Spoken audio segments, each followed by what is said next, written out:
The following program is produced by Londonderry residents.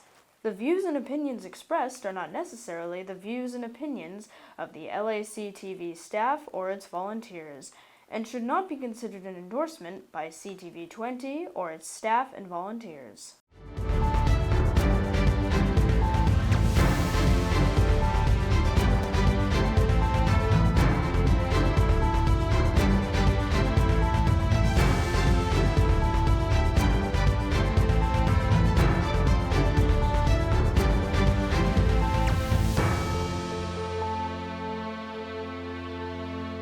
Well, welcome to another edition of Concord Conversations.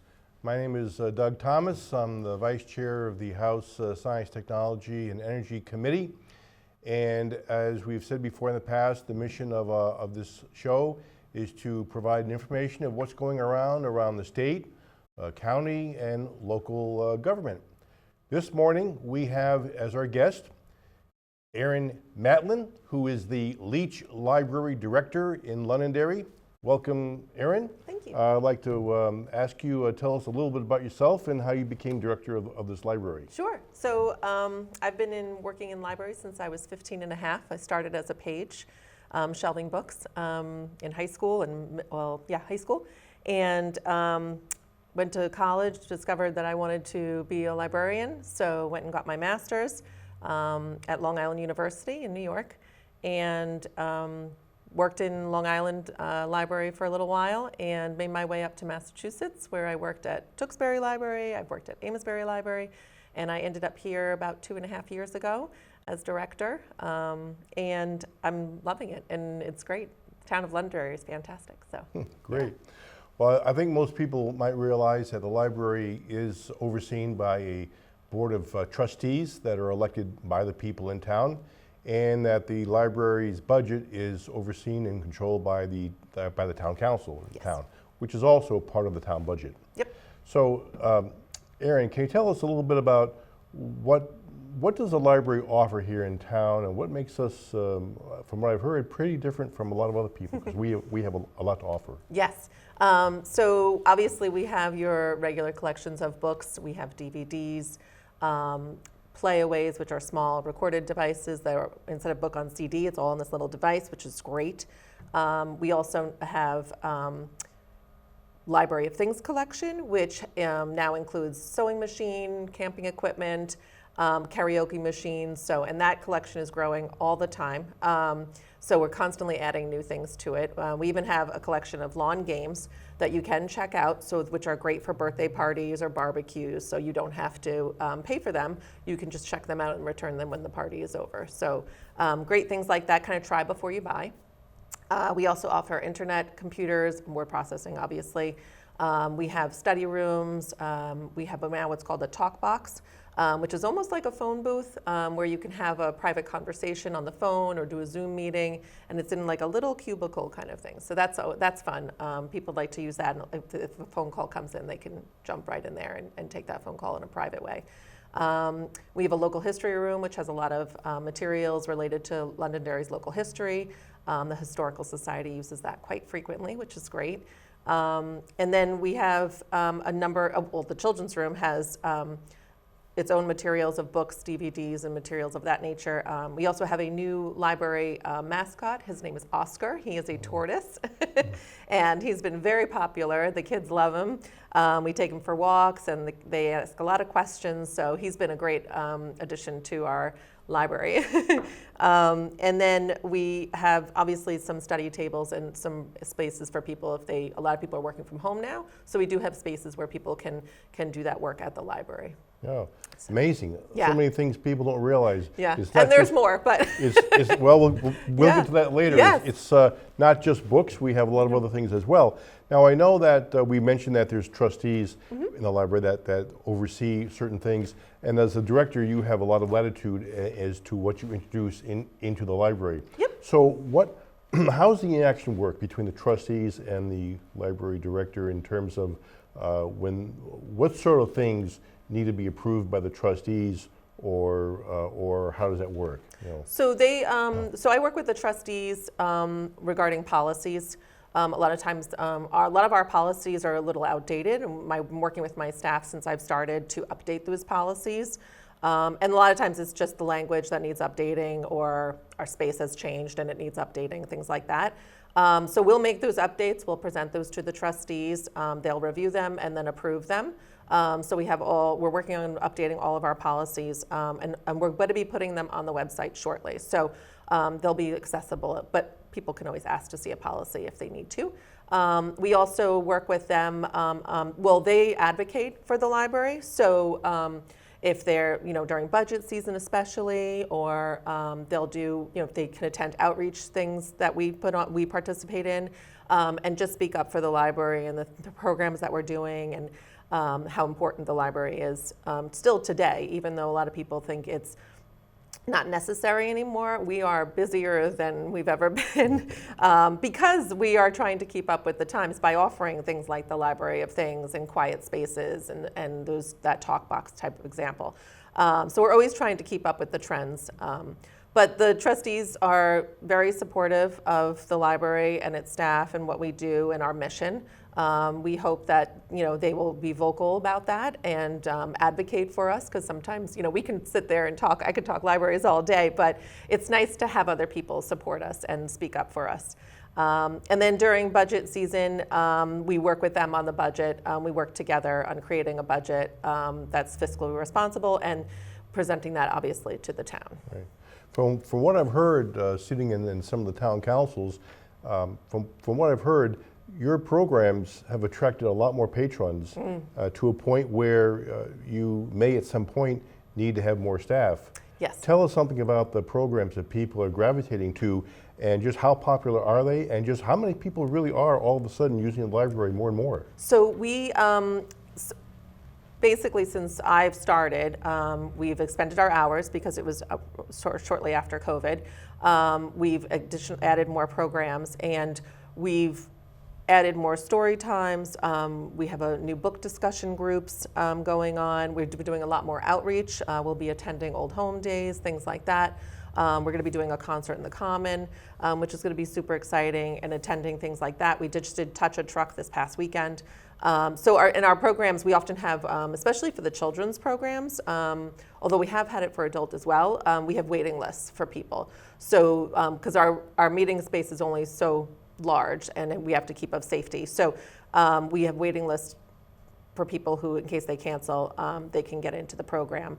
If it's an outdoor program, usually that waiting list doesn't exist because we can be outside. But we've had more and more people attending programs since I've started. It's been great. My staff is so creative when it comes to programming and what we're offering, and the patrons seem to be really responding. We've taken suggestions from patrons on what kind of programs they would like to see, and we try to accommodate those. We just did a yoga program that had a lot of response, and they'd like to see more of that, so we're going to try to incorporate that. So it's just been really, really busy, and we want to be able to provide more, especially when it comes to outreach, especially just connecting with other organizations in town, and that does require more staff. But we, are doing the best we can with what we've got right now, and we hope that in the future we can add to that staff. Seems like people are discovering libraries are more than just books. Yes, very much so. What are some of the surprises that you may have seen from patrons when they go in the library and they say, wow, we didn't know you had this, or we didn't know you offered that? Yeah. What are some of the things that really surprised them the most? Like, this is not just a bunch of books anymore. Yeah, so we provide a number of different services. One of the things that's been really popular that people have discovered is that we have 3 notaries at the library. So I know Town Hall is busy, they're also short-staffed. So we got 3 staff, including myself, notarized, and so we are now able to provide that service free of charge. We do have a policy related to that service, just so we keep everything in check, but that's been a very popular service. A lot of people don't realize that we offer that. And then just the materials that we're able to get, like the Library of Things, like I had mentioned, they're shocked and surprised that we have, soccer balls and basketballs to loan out and things like that. So, and we have an extensive music collection. We still have CDs, which are very popular still. DVDs are very popular. I know the streaming service went up when during COVID, which made sense. But now people are watching their wallets and being careful on that. So a lot of people have canceled their streaming services, but we still offer DVDs. And so a lot of people have been checking those out. I know I was surprised when I found out you had things like camping equipment you Yes. could check out Yeah. and games for parties at home. Yeah. We all have board those things. games and puzzles, and yeah, it's fantastic. It's amazing. Well, getting back to the basics of the library, which Sure. is basically books and everything, how do you acquire books? What process do you go through? And tell me a little bit about, there's a brand new service that you joined, I Yes. think, that will enhance the accessibility to books. Even if you don't have it here, people can get them from going through this process from some other library. Yes. Tell us what the name of that is and how that works. So we purchase. I have department heads who do collection development for their particular collections. So we have someone that does something for fiction, purchasing for children's, that sort of thing, a nonfiction, and they use professional journals to look at reviews. We also look at popular books. For example, the book "The Women" by Kristen Hanna has been top. I think we have 5 copies. They're all checked out. They're all super popular. So we look at that, obviously the wait list and things like that for materials. And then when it comes to, you mentioned the new service, we'll be joining GMILCS in October, mid-October. GMILCS stands for the Greater Manchester Integrated Library System.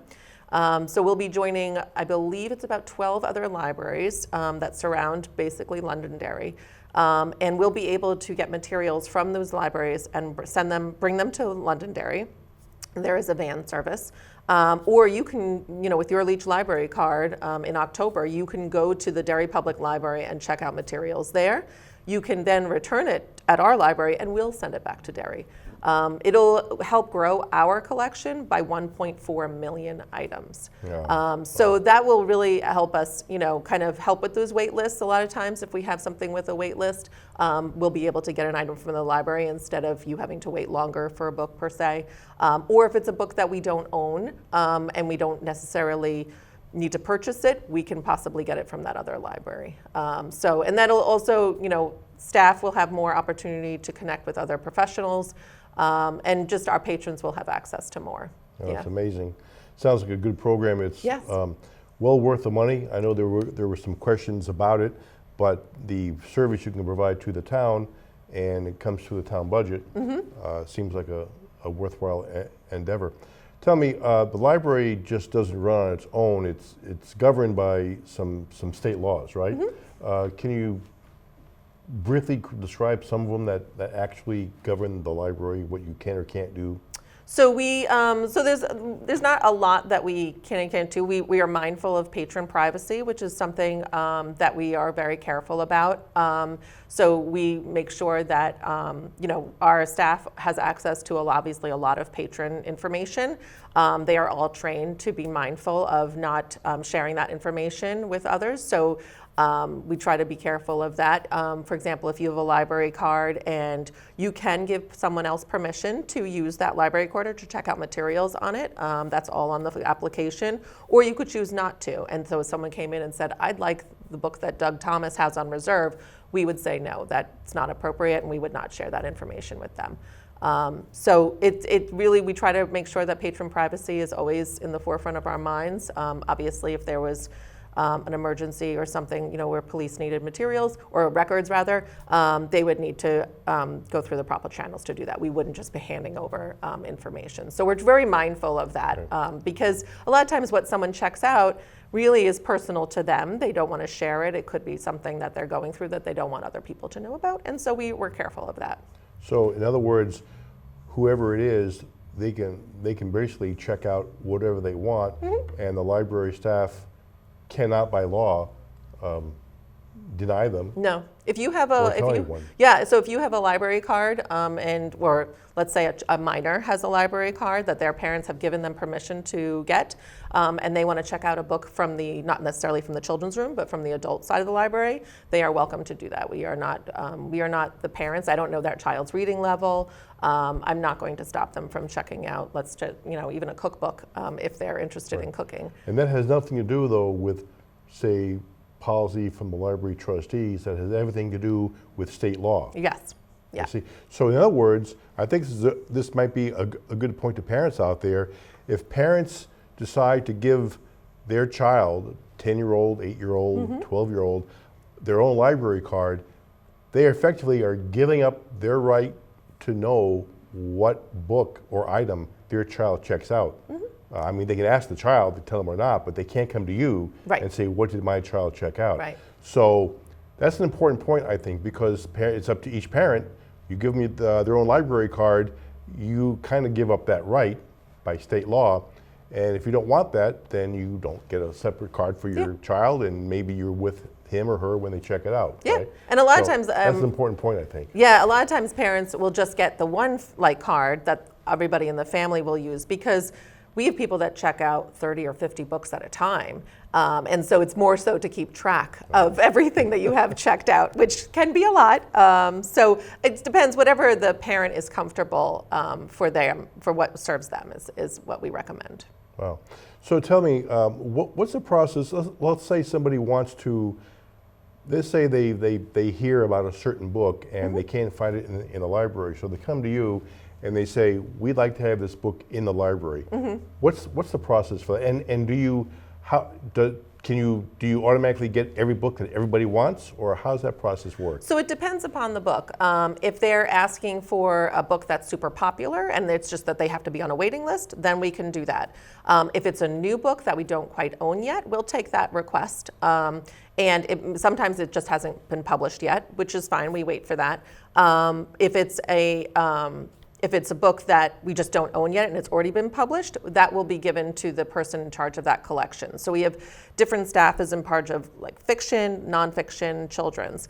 Depending on where that book falls, let's say it's a fiction book, that would go to a librarian, and they would look at the reviews and look at that things, and then decide whether they want to, whether we think it's going to be purchased for the library. Or we might be able to get it from another library and thus saving our funds and just get it from another library. It depends upon if they're donating a book, then say I'd like to donate. We get donations, hundreds of donations, usually a week. And a lot of times people are just donating just to clean out their their bookshelves, and that's great. We appreciate that. But if you're donating a specific book, that would go under the same review as our collection development policy as we would with any book that we look to purchase. Well, there's just so much finite space you have in the library. Yes. So, you could have hundreds or thousands of books over the course of a year being recommended to have in the library. Who makes that determination? Is it just the staff, or is it the trustees, or who? So usually it's just the staff. They are trained. All of my staff who order materials have a master's in library science, and they are trained to look at their collections. A lot of times we'll look at things, and if a book has been sitting on the shelf for maybe 10 years, maybe even less, depending on the space that we have, we may decide to remove that book from the collection just because it hasn't been checked out in 10 years to make room for new materials. We're purchasing books every day, so we're constantly on this kind of rotation of adding and removing based on a criteria through our collection development policy. Now, I've seen over the course of several years that from time to time you have exhibits in your library. Can you tell us something about that and how people can get their exhibits in there? Sure, yeah. So we have two kind of spaces. The Londonderry Arts Council has a number of easels, throughout the library. So if you have like artwork on a canvas or anything like that, you can work with them to set that up. We don't schedule those easels, but we love to have the artwork in there. It's always nice to change that up. They change it up every month, and to have that different artwork. So we're appreciative of the Londonderry Arts Council for that. We also have a display case kind of by our circulation desk where patrons can fill out an application to display either personal collections of their own or things that they collect hobby-wise, or we just had a gentleman put in a display and he paints on small shells and things like that. It was just beautiful work. And so it's nice to see the community's talents in that display case. So you just have to fill out an application for that, and when we have room, we'll fit you in. Oh, very interesting. Yeah. And that goes on year round, it doesn't matter? Yes, yep. Wow. And if we don't have, currently we don't have an artist or a person in there right now, the library will put in another display just to keep that active, so, yeah. Interesting. Yeah. Tell me a little bit about Oscar. So Oscar is our library tortoise. We think he's about 4 or 5 years old. They live to 50, so we have him for a while. And he's been a great addition. We've had children write him letters. One young patron wrote a story about Oscar and how he helps her with her anxiety, which is great. And then they draw pictures for him. He's come to a couple of programs. He's just been a great addition. I think it's really nice to have something kind of new and exciting, and we're always trying to incorporate him in either in a program or social media post per se. We also have the Smiley Vet, I believe it's in Londonderry. They did his first vet visit at the library, and we turned it into a program. So it was great that the kids got to learn from a vet all about the tortoise and how his health and what's good for him. And so that was really fantastic. And then he's just been, like, the staff has just been loving. They're really good at taking care of him. He has many moms and dads. How did you acquire him? So that was a kind of I had 2 staff members that really wanted to get some sort of library pet. Certainly the choices were cat and dog, but I had to say no to those yes. As much as that would be fun. And we know other libraries that have tortoises, and we reached out to them, and they've expressed how successful it's been and how it's been great for the kids and adults too. And so they my 2 staff members did a proposal and presented that to the Board of Trustees, and unanimously the board agreed. So, no, it's amazing, yeah. And he's been a big hit with the kids. Yes, very much so. And he's been in the paper. I think he's been in the Eagle Tribune, Dairy News.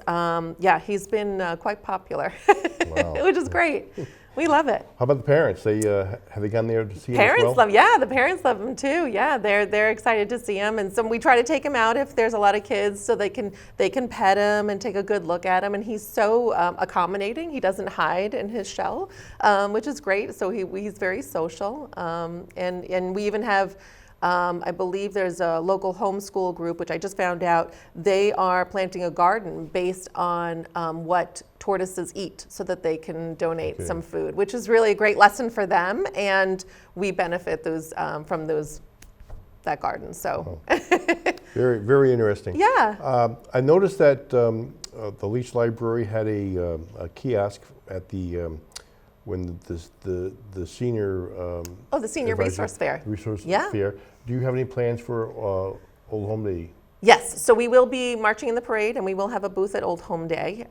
So we're excited to do that. We also will be at the next senior resource fair. I just found out when the date was, which I don't remember now, and I apologize. But we're planning that, so we will also be there. And I've mentioned, we're just trying to do more outreach. We want people to know, that the library is more than what they remember it, either as a child or, and it's been great. It's been great meeting the community, meeting the residents, and connecting with people in that way. So what are your long-range plans now for the Leach Library? Assuming you can only work within what you have for a budget and staffing, how about long-range plans? What else do you have on the drawing board? We would definitely like to continue with outreach, connecting with departments in town or even businesses and organizations. That's something that I feel really strongly about, and my staff does too. And then just kind of staying with the trends. Right now our focus is G-Milks. Like I said, we'll be joining that in October. That's going to take some transition time. So we'll be focusing on that and making sure that we are ready for that. And then just, I know our Friends organization is constantly looking for new members and fundraising, so we're helping with that. And just trying to do more programs, more outreach, and keeping up with the trends that are happening in the library world. What about opportunities for people that might want to volunteer to help out the library? What goes on where they can just volunteer? Yeah, so you can, there's a couple opportunities. You can come in and just fill out a volunteer application, and as we have things that are come available, we can reach out to you depending on what you put down on the application as far as things that you like to do. We also have I mentioned the Friends organization, so the Leach Library Friends, you can sign up to be a member, and you don't necessarily have to participate if you don't have time, but they will be happy to use that donation to go toward library programs, furniture. Sometimes they've purchased a couple of pieces of furniture, display furniture, things like that. So if you just want to make a donation, we happily accept those as well. But if you have time on your hands, I know the Friends are always looking for help to help out in the library, and then we are also always looking for ways that we can have volunteers help us. These are the group is called Friends of the Library? Friends of the Leach Library, yep. Oh. And there is there is on our website, a link on our website. We have applications. We'll have the application online soon. We're working on getting all that up there. But we do have applications in the library. And they are doing in June a membership drive/raffle. So if you sign up to be a friend in June, you'll get some incentives, which you'll have to check back at the library to find out. Be a surprise. Right? Yes, indeed. Well, we've covered a lot of territory here in the short time we've had. A lot of things that perhaps some of our viewers never heard of before. The library is doing an amazing job, it seems. Thank you. Any final words you'd like to put out to the folks out there? Come see the library. Is there going to be a special day where people will come in for a special presentation or demonstration, or what can they do to learn more about that library? So I definitely encourage patrons of Londonderry to come in, get your library card if you don't have one. Find out we are happy to offer tours to kind of explain all the things that we do here at the library. We have monthly newsletters that you can sign up to get emailed to your inbox that gives all the events and things that are happening. But we definitely encourage people to come in, check us out, see what's new. Of course, you can contact me. My name is Erin Matlin, the director. Anytime, I'm happy to answer any questions. And like I said, give a tour or attend a program, or just stop by and see what we got. Just how easy is it to get a library Leach card? It's very easy. If you live in Londonderry, you can bring in your license, and we will set you up, and you'll have a library card that day, right there. Very cool. And like I said, in October, you'll be able to use that library card at 12 other libraries. So interesting.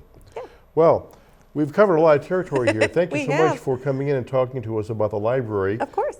Thank you for having me. I will appeal to people out there to come in and see our Leach library. Talk to the staff or talk to Erin, walk around, and I think you'll be amazed what is actually on the shelves out there. I know I was. And you might even find an exhibit that might be of interest to you. One happens every month, right? Yes, yeah. Every month. And so I think from here on in, I want to thank Erin for coming here and explaining a lot about our library. That's our tax dollars well used, and to know that the library trustees do oversee the policies there. And if you have any questions, you can ask them as well. And so from my point of view, this has been a great half hour for talking to you about the Leach Library, Concord Conversations. That's what we do, is give out information about the local, state, and county goings-ons. Thank you so much for joining Londonderry. This is Doug Thomas, and we'll see you at the next episode. Thank you so much.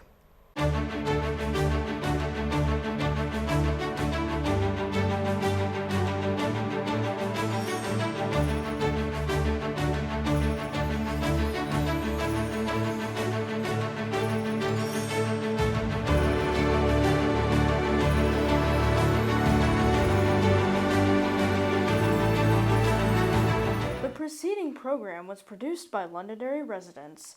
The views and opinions expressed are not necessarily the views and opinions of the LACTV staff or its volunteers, and should not be considered an endorsement by CTV 20 or its staff and volunteers.